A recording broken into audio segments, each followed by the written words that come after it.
삼위 예수님, 예, 여러분 부활을 축하드립니다. 축하드립니다. 예, 한번 여러분들 이렇게 한번 해보십시오. 이렇게 삼각형의 모양을 이렇게 하는데 약간 이렇게 하셨죠? 다 하셨죠? 자, 이렇게 약간 구부리세요. 이렇게 구부리신 다음에 어떻게 합니까? 고개를 약간 이렇게, 자, 이렇게 하셔서 여러분 어떻게 해요? 사랑합니다. 사랑합니다. 어려워요. 네. 목이 아파. 왜 그래요? 안 하던 거 해보니까 어렵네요, 그죠? 예, 애교 부리는 게 어려워요. 예, 요새 새로운 또 인사 방법인데 여러분도 정말 부활을 진심으로 축하드립니다. 예, 저는 여러분 동탄 신도시 아시죠? 이제 성삼일 우리는 신학교에서는 다 이제 학사님들이 파견을 나갔습니다. 성삼일 파견을 가셔가지고 예수님 부활시켜 드리느라고 아마 마음고생도 많고 땀도 흘리고 뭐 전례로 정신이 없고 아마 그러셨을 텐데 저희들도 이제 신학교가 이제 못자리가 비어서 저희들도 다 이제 파견을 나갔습니다. 예. 그래서 이제 부활 찬송 노래 부르려고 팔려 나갔어요. 저도 팔려 나가서 동탄 능동 성당, 이름도 능동적이죠. 동탄 능동 본당으로 가가지고 2,500명 있는 본당에 가가지고 초대를 받아서 성삼일을 거기서 보냈습니다. 예수님의 장례부터 해가지고 순환 감실 또 그리고 순환 예식, 부활 성야미사 함께 보냈는데 그 3일 동안 지내니까 어떤 마음이 드냐면 신기하게도요. 올해는 어떤 마음이 드니까 정말 모든 것이 새로운 마음이었습니다. 새로운 마음 아시죠? 마음이 새로워요. 내가 물 한 잔 마시는 것도 새롭고요. 화장실 가는 것도 새롭고요. 그냥 가던 길을 가는데 새로운 마음이 들었어요.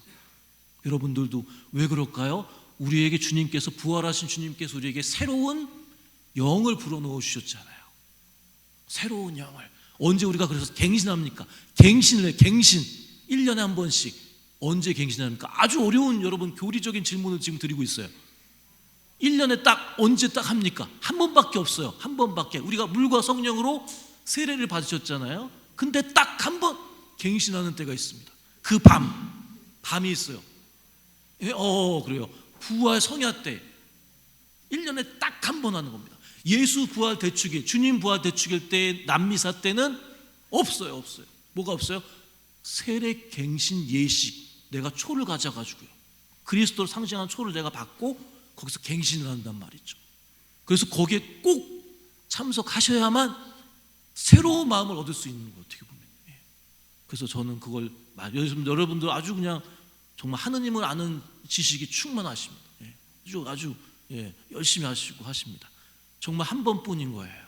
그래서 여러분들 그 부활의 은총 충만히 받으셨으면 좋겠어요. 새로운 마음입니다. 그래서 매일매일 모든 것이 새롭게 주님 안에서 새로운 마음을 얻는 것 같습니다. 그래서 오늘 이렇게 복음 말씀 우리가 알아보면 참 그렇습니다. 우리 누구의 불신앙이요? 토마스 사도의 불신앙, 아주 유명한 장면을 우리가 초대받았습니다. 이제 거기서 한번 깊게 한번 들어가 보려고 합니다. 여러 사도들이 있었죠. 예수님을 믿고 따르고 공생활 동안 뭐 함께 동고동락했죠. 먹고 마시고 즐기고 함께했던 그 사도들이 지금은 어떠한 모습입니까? 너무 초라한 모습이. 아니 초라하다 못해 안타깝고 불쌍하고 정말 그런 모습이에요. 그들이 다 어떻게 합니까? 두려워가지고. 누가요? 나 잡아올까 봐. 유다인들이 날 잡아올까 봐. 왜요? 예수님이 주님이시라고 메시아라고 고백했으니까요. 그래서 배신했고 배반했던 그 사도들이 이제는 똘똘 뭉쳐서 어떻게 해요? 무서워가지고 두려워가지고 불 다 끄고 창문 다 닫고 그리고 문도 아주 그냥 닫아놓고 누가 들어오면 어쩔까 불안하고 두렵고 우울하고 좌절과 절망에 빠져있다. 자, 한번 생각을 해봅니다. 그러니까 저도 여러분도 그런 적이 있습니까? 없습니까? 있어요. 저도 이렇게 유학을 하면서 공부하면서 힘들 때 어떻게 보면 다 문도 닫고, 왜냐하면 제 마음대로 되는 게 없으니까. 제 마음대로 되는 게 하나도 없어. 1도 없어. 그러니까 어떻게 돼요? 좌절하게 돼. 두려움이 빠져. 절망에 빠져. 그러니까 다 닫아버리고 커튼도 치고 커튼도 치고 대낮인데 커튼도 치고 침대에 들어가서 뒤집어 쓰고 울며 그냥 시간이 흘러라 허송세월을 보내게 되는 순간이 있더라고요. 그런데 이 제자들의 모습, 사도들의 모습이 저의 모습을 대변하는 게 아닌가? 그러면서 어떻게 하고 있습니까? 그런데 놀랍게도 누가 등장하세요? 부활하신 주님께서 등장하셔가지고 저 같으면 그럴 거예요. 왜요?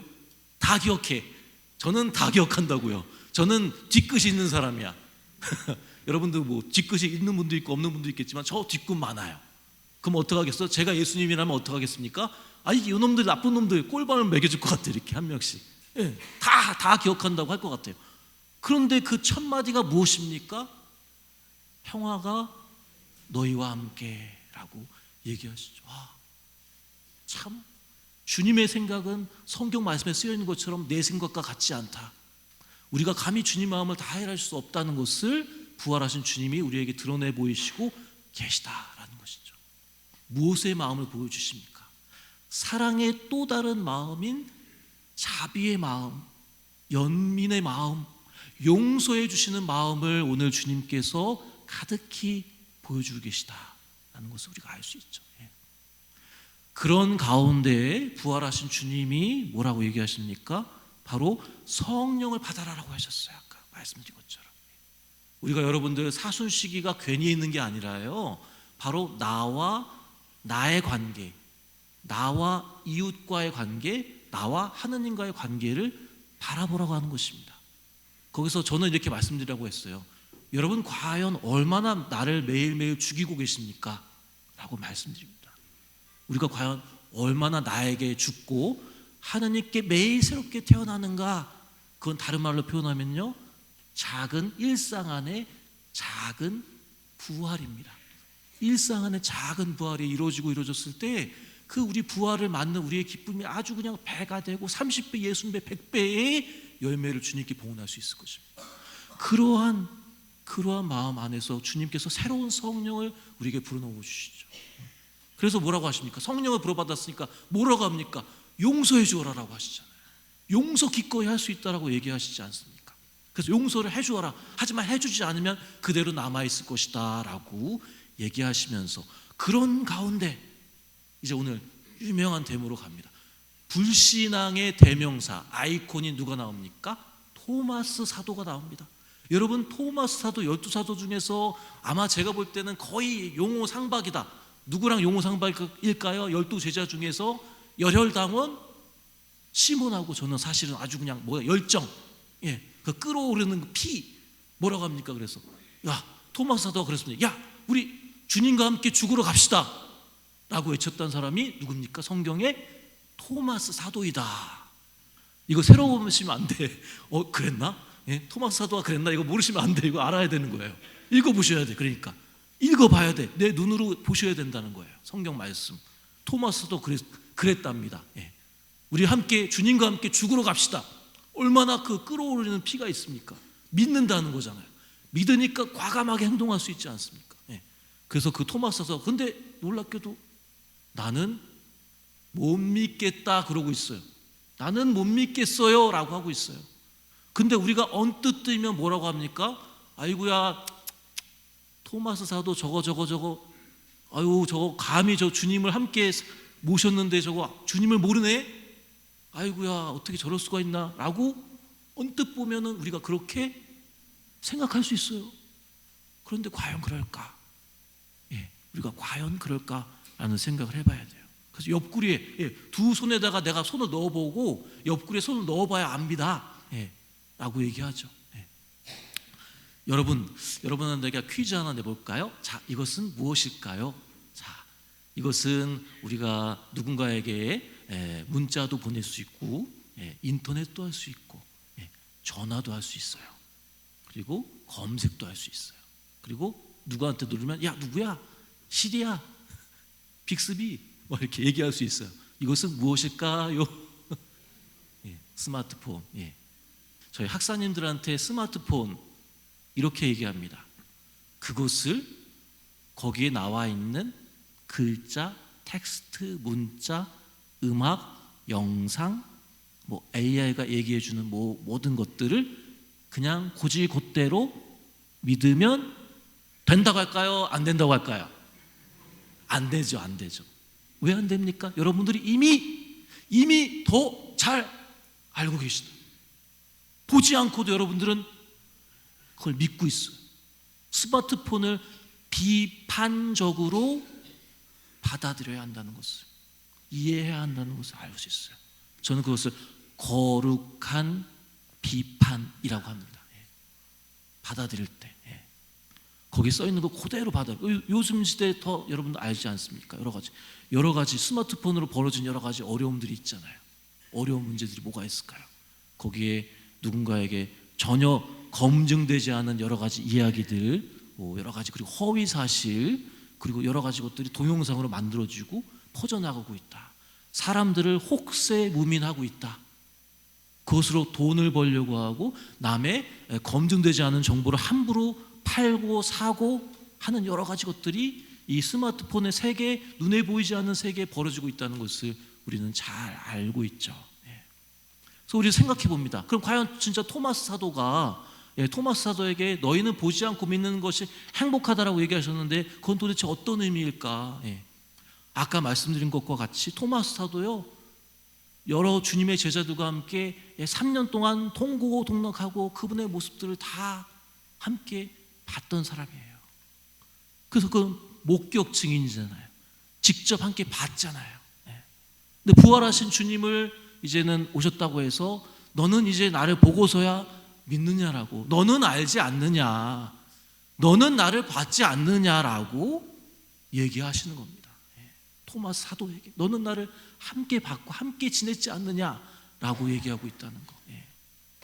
근데 우리는 놀라워요. 우리는 살면서요 이미 보지 않고도 우리는 우리의 신앙을 고백하고 있습니다. 본당에 있었을 때 이 그 성토요일이죠. 그때 주일학교 학생들이 뭘 했냐면 부활 달걀 이렇게 꾸미지 않아요? 색연필이나 여러 가지 그 스케치북 이렇게 해가지고 꾸미는데 그 계란에다가 어떤 친구가 가장 인상적인 게 세로로 파란색을 그리고 또 한쪽에는 뭘 그렸을까요? 빨간색을 그렸어요. 그것이 예수님의 부활의 상징이래요. 그러니까 언뜻 보면 여러분들 뭐가 떠오릅니까? 저는 그랬어요. 갈라진 남한과 북한을 그렸구나. 그래서 이제 깨져가지고 이제 하나가 되는 걸 얘기하는구나. 그런데 놀랍게도 초등학교 5학년 그 친구가 뭐라고 얘기했는 줄 아십니까? 뭐라고 얘기했을 것 같습니까? 여러분들 잘 생각해 보세요. 신부님, 예수님의 물과 예수님의 피입니다.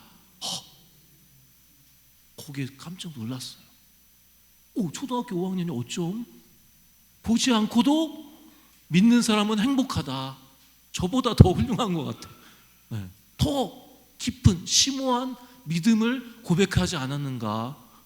여러분들에게도 그런 믿음이 심겨져 있다는 것이죠. 그래서 우리도 보지 않고 행복한 것입니다. 그래서 우리의 신앙이라는 믿음이요 사실은 이성과 신앙입니다. 지금 오늘날에도 판치는 것이 뭐예요? 여러 사이비, 이단, 신흥 종교들이 있습니다. 건전한 이성을 바탕으로 했을 때 우리의 신앙이 더 증대되는 것이고 더 강화되는 것입니다. 어떤 의식을 통해서? 건전한 비판 의식을 통해서만이 가능한 것입니다. 그것을 할 수 있는 건 무엇입니까? 우리 신앙인들이요, 다른 말로 표현해 드릴까요? 주님, 왜 그렇습니까? 부활하신 주님, 이건 왜 그런 겁니까? 왜라는 것입니다. 누굴 불러입니까? 부활하신 주님, 왜 그렇습니까? 도대체 왜 해야 됩니까? 무엇 때문입니까? 이것은 무엇입니까? 라고 묻는 것이 필요합니다. 질문하는 것이 필요한 것이죠. 미국의 유수한 대학들은 강의 시간에 서로 질문을 교수하고 학생이 나눕니다. 계속 나눠요. 그걸로 끝이에요. 일방적으로 떠들고 꺼거나 하지를 않습니다. 부활하신 주님이 우리에게 분명하게 얘기해 주고 계십니다. 이번 한 주간 주님의 부활의 자비하심을 또 우리가 얻어 누리시면서 우리가 사실은 몰라요. 뭘 모릅니까? 내가 자비를 매일매일 받고 있구나. 부활하신 주님으로부터 자비의 마음을, 은총을 받고 있구나를 모를 수 있어요. 그래서 우리가 살면서 주님 도대체 무엇입니까? 라고 이렇게 질문 던지는 거. 그 질문을 통해서 우리의 부활하신 주님의 새로운 마음을 느끼시고 체험하고 다른 이들에게 나눠줄 수 있는 그런 부활의 풍성한 은총을 누리시는 새로운 한 주간 봉헌하시기를 이 미사 중에 함께 기도합시다.